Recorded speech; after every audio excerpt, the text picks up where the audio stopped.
عمران صاحب پورے آفس میں موبائل چیمبر آن کر دیں جیسا کہ ہم نے پہلے بات کی تھی، اور بیگ صاحب کے آفس کے فون کی ایک لائن مجھے ٹرانسفر کر دیں۔ ریسیور واپس رکھتے ہوئے ایک طویل سانس اس کے لبوں سے آزاد ہوئی تھی۔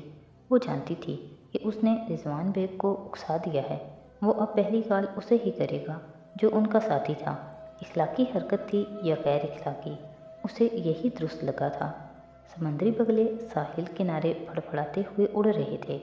نیلا خوبصورت باسفورس آج صبح بہت ہی پرسکون تھا۔ وہ ہاربر کے قریب سڑک پر ڈرائیو کر رہا تھا۔ اس کی توجہ سمندر کی طرف تھی، نہ موسم کی جانب۔ وہ قدرے تشویش کے عالم میں ایک ہاتھ سے موبائل پہ نمبر ملا رہا تھا۔ جب سلسلہ ملا تو اس نے فون کان سے لگایا۔ ہاں بولو سفیر، کیا مسئلہ ہوا ہے؟ دوسری جانب سے آواز سن کر وہ پھومے سکیڑ کر بولا، عبدالرحمن بھائی، میں نے بہت کوشش کی مگر معاملہ میرے ہاتھ سے باہر ہے۔ میں سفیر بے، مجھے تمہید سے نفرت ہے، سیدھی بات کرو۔ وہ ذرا بیزاری سے بات کاٹ کر بولا۔ کار کی رفتار اس نے قدرے آہستہ کرتی تھی۔ اس کے تنے ہوئے اعصاب پوری طرح فون کی طرف متوجہ تھے۔ بھائی، میں اصل میں بھارے مسئلہ کر رہی ہے۔ اس نے پہلے ہمیں کہا کہ وہ آخری فلائٹ سے جائے گی، سب کے جانے کے بعد۔ اس نے سب کو راضی کر لیا کہ اسی شرط پہ وہ بغیر کوئی شور ڈالے آرام سے چلی جائے گی۔ پھر وہ نہیں جا رہی؟ اس نے بمشکل اپنی ناگواری چھپاتے ہوئے پوچھا۔ صرف یہی نہیں، اس نے اپنا پاسپورٹ بھی جلا دیا ہے، اور اس کا کہنا ہے کہ جب تک آپ نہیں آئیں گے اس کے پاس وہ نہیں جائے گی۔ بہارے عائشہ اور انے کے جانے کے بعد عثمان شبیر کے گھر پہ تھی، اور وہ یقیناً اسے وہیں بلا رہی تھی۔ سفیر، میں نے تمہیں ایک کام کہا تھا، وہ بھی تم سے نہیں ہوا۔ بہت اچھے، وہ برمی سے گویا ہوا۔ سوری بھائی، وہ نادم تھا۔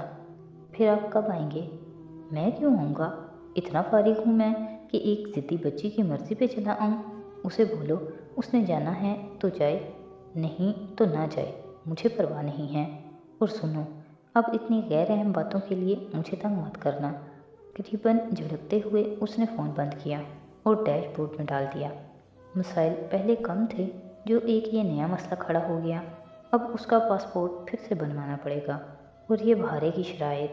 ذرا ایک دو کام کر لے، پھر نپٹے گا وہ اس ٹانگ برابر لڑکی سے۔ ناگواری سے سر جھٹکتے ہوئے اس نے سوچا، اس کے سر کے پچھلے حصے میں پھر سے درد اٹھنے لگا تھا۔ وہ لاؤنج میں صوفے پہ پیر اوپر کیے بیٹھی تھی۔ اس کے ہاتھ میں ویسلین کی ڈبی تھی، جس میں سے وہ 2 انگلیوں پہ کریم لگا کر ایڑیوں پہ باندھ رہی تھی۔ فاطمہ اور سبین شام کی چائے پی کر ابھی اٹھی تھیں۔ ارم کے سسرال والے آئے تھے، شادی کی تاریخ رکھی جا رہی تھی، سو ان کا وہاں ہونا ضروری تھا۔ حیا کا دل بھی نہیں چاہا کہ وہاں ان کے ساتھ ہو جائے۔ وہ بہت پتھر دل ہو گئی تھی، یا بہت مضبوط، جو دل پہ لگنے والی چوٹوں کو سہنا سیکھ گئی تھی۔ دروازہ ہولے سے بجا تو اس نے چونک کر سر اٹھایا۔ سونیا دروازے میں کھڑی تھی۔ بھابھی آئیے پلیز۔ وہ خوشگوار حیرت سے مسکراتی اٹھی اور ویسلین کی ڈبی بند کر کے میز پہ رکھی۔ تھینکس۔ سونیا خوش دلی سے مسکراتے ہوئے صوفے پہ آ بیٹھی۔ حیا نے ٹیشو باکس سے ٹیشو نکال کر ہاتھ پہنچے اور اس کے قریب آ بیٹھی۔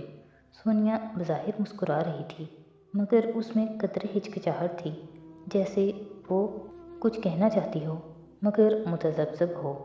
کہیے بھابھی۔ وہ بغور اس کو دیکھ رہی تھی۔ اصل میں حیا، میں تمہیں لینے آئی تھی۔ میں چاہتی ہوں تم آ کر ابا سے معافی مانگ لو، ان کی ناراضگی دور ہو جائے گی اور ہم سب پھر سے مل کر بیٹھ سکیں گے۔ دیکھو اب سب ادھر ہیں، مگر تمہاری کمی پھر سے محسوس ہو رہی ہے۔ حیا نے سمجھتے ہوئے سر ہلایا۔ آفس سیٹ پہ بیٹھ کر جس طرح وہ معاملات کا تجزیہ کرتی تھی، ویسے ہی اس کے دماغ نے فوراً کڑیاں ملانی شروع کیں۔ ظفر اور دوسرے ملازمین کے ہوتے ہوئے بھی مہمانوں کی آمد پہ تایا تائی سے چھپ کر نہیں آئی تھیں، مطلب اسے تائی نہیں بھیجا تھا تاکہ وہ حیا کو جھکا سکیں اور ان کی انا کی تسکین ہو سکے۔ دوسری طرف اس کو معاف کر کے تایا تائی ایثار اور عظمت کا پرچم بلند کریں گے۔ زبردست۔ میں تیار ہوں بھابھی، وہ بولی تو اس کا لہجہ بے تاثر تھا۔ میں تایا ابا سے ہر اس وقت بھی معافی مانگنے کو تیار ہوں جب میں نے ان کا دل دکھایا، جب میں نے کوئی گستاخی کی یا مجھ سے کوئی بدتمیزی سرزد ہوئی۔ ان سے کہیے میں پوری دنیا کے سامنے معافی مانگنے پہ تیار ہوں۔ وہ بڑے ہیں، میں چھوٹی ہوں، مجھے جھکنا چاہیے، میں جھک جاؤں گی۔ لیکن بھابھی، تایا ابا نے ایک شرط رکھی تھی۔ وہ لمحے بھر کو رکی، اور وہ شرط یہ تھی کہ میں ان کے گھر ان کے بیٹوں کے سامنے منہ لپیٹے بغیر داخل ہوں، ورنہ میں داخل نہیں ہو سکتی۔ میں ان کی اس بات کا بھی مان رکھوں گی، میں ہر بات کی معافی مانگ لوں گی، سوائے اپنے حجاب کے۔ یہاں میں ٹھیک ہوں، وہ غلط ہیں، میں ان کے گھر میں داخل نہیں ہوں گی، یہ بات آپ ان کو بتا دیں۔ حیا، سونیا نے بے بسی سے اسے دیکھا۔ اب اتنا بھی کیا کرتا؟ دیکھو، اس دن ڈاکٹر ذاکر نائک کہہ رہے تھے کہ بھابھی پلیز، کوئی میرے حق میں بات کرے یا خلاف، مجھے کوئی فرق نہیں پڑتا۔ بہت سی لڑکیاں صرف اسکارف لیتی ہیں، چہرہ نہیں ڈھکتی، کیونکہ انہوں نے اللہ سے اتنا ہی وعدہ کیا ہوتا ہے، سو جتنا وہ کرتی ہیں اس پہ قائم رہتی ہیں، اس سے نیچے نہیں جاتی۔ میں نے بھی ایک وعدہ کیا تھا کہ جو حکم سن لوں گی اور اس پہ دل کھل جائے گا، اپنا لوں گی۔ اب میرا دل نقاب کے لیے کھل چکا ہے، پلیز مجھے اسے نبھانے دیں۔ وہ بات کرنے کے ساتھ ساتھ ایڑی پہ لگائی چکنائی کو انگلیوں سے مل رہی تھی۔ ذرا سی سخت ایڑی اس کی پوروں کو کھردری محسوس ہو رہی تھی۔ دیکھو، تمہاری بات ٹھیک ہے، مگر حیا، تم جانتی ہو پورا خاندان باتیں بنا رہا ہے کہ جہان تمہیں صرف اس لیے ٹھکرا گیا ہے کیونکہ تم نے اپنی دقیانوسی ضد نہیں چھوڑی۔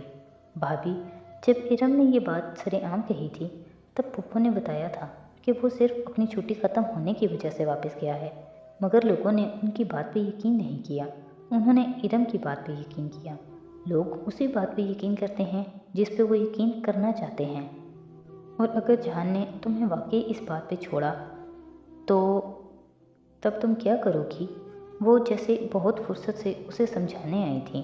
بھابھی، یہ میرا اور اس کا مسئلہ ہے جسے ہم ہینڈل کر لیں گے۔ میں نیکسٹ ویک ترکی جا رہی ہوں نا، بات کر لوں گی اس سے۔ پورے خاندان کو اس بات کی اتنی فکر کیوں ہے؟